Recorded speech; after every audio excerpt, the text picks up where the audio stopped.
Hello, my name is Lori Gonzalez, and I'll be speaking today about organizational theories. Organizational theories has several theories which explain how the organization is run within a company. Some organizational theories include classical, neoclassical, and modern organizational theory. I'm going to focus more on classical organizational theory, which has a scientific management approach, a Weber's bureaucratic approach, and administrative theory. Classical approach: scientific management, administrative management, and bureaucratic management. In the scientific management, it was more focused on individuals' work productivity, while administrative management focused more on the functions of management, and the bureaucratic management focused on the overall organizational systems. Classical organizational theory developed in the first half of the 20th century for bringing together scientific management, bureaucratic theory, and administrative theory. The scientific management's main purpose was to obtain the best people and equipment and study each production tasks. Bureaucratic theory developed a hierarchy to describe the division of labor in a company and recognizing the importance of specialization. Administrative theory worked to establish a set of management principles which united all organizations. Classical organizational theory worked due to motivation approach as a function of economic rewards. Classical organizational theory developed in the first half of the 20th century for bringing together scientific management, bureaucratic theory, and administrative theory.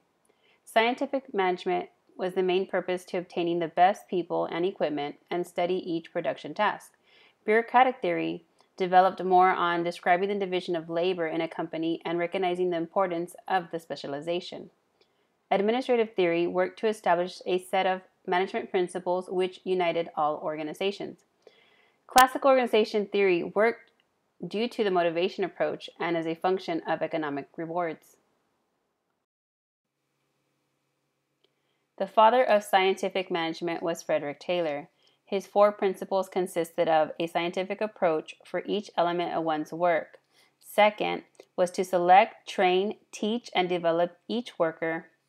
The third was to cooperate with the workers to ensure that jobs matched the plan and the principles. And the fourth was to ensure the appropriate division of labor. The 3 areas he focused on were task performance, supervision, and motivation.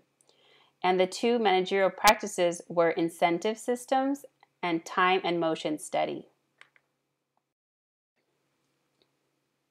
Scientific management principles created more harm than good. Workers felt that as their performance increased, managers required them to do more work for the same pay. Increases in performance meant fewer jobs and greater threat of layoffs. The boringness and repetitiveness and dissatisfaction. Environment factors: social, economic, and political. In the social influence, the aspect of cultures that influence the norms and the values. In the economic, the concept to availability, production, and distribution of resources within a society. And in the political, the impact of political institutions on the individuals and the organizations all affected the environmental factors. The different approaches were the classical, behavioral, and the modern. Classical had more scientific, administrative, and bureaucratic, while the behavioral had more group influence, Maslow's need theory, theory X, and theory Y, the Hawthorne studies, and the modern had theory Z, the total quality management, management by objectives, and situational leadership.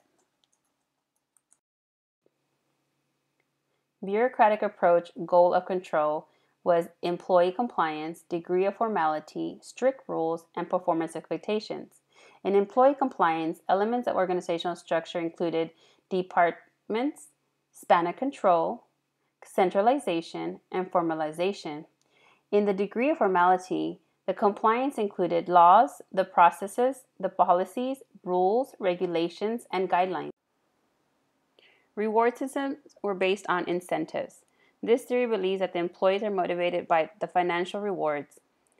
It possesses that employees will work harder and be more productive if they are awarded incentives on their work, anywhere from money to flights to games, trophies, or vacation.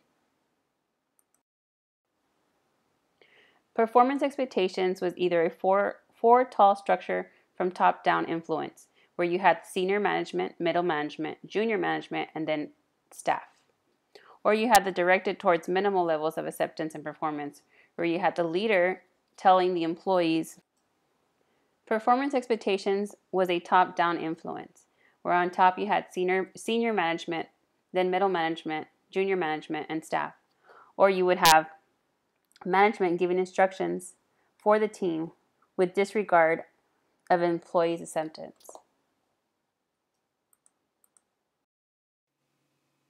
Administrative approach is an organizational structure to achieve high efficiency and effectiveness within the company or departments. An example would be a puzzle fitting into one another to accomplish the uniformity.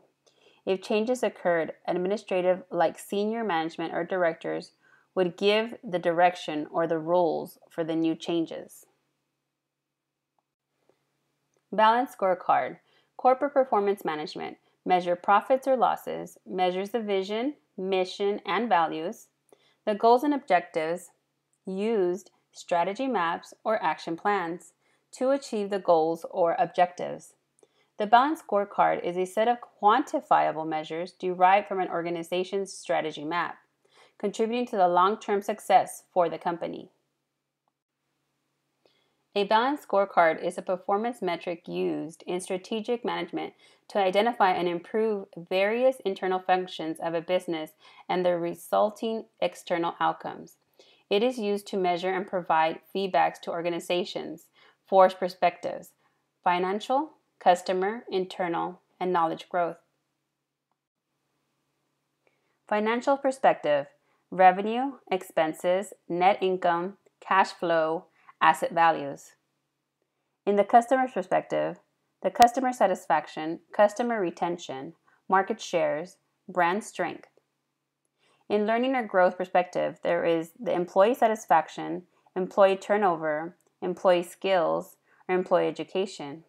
And in the internal process perspective, there's the inventory, there's orders, resource allocations, cycle time, and quality control, which all can be measured through a scorecard. So in conclusion, the financial and budgetary controls used in classical theory organization are hierarchy structure, specialization, and incentives.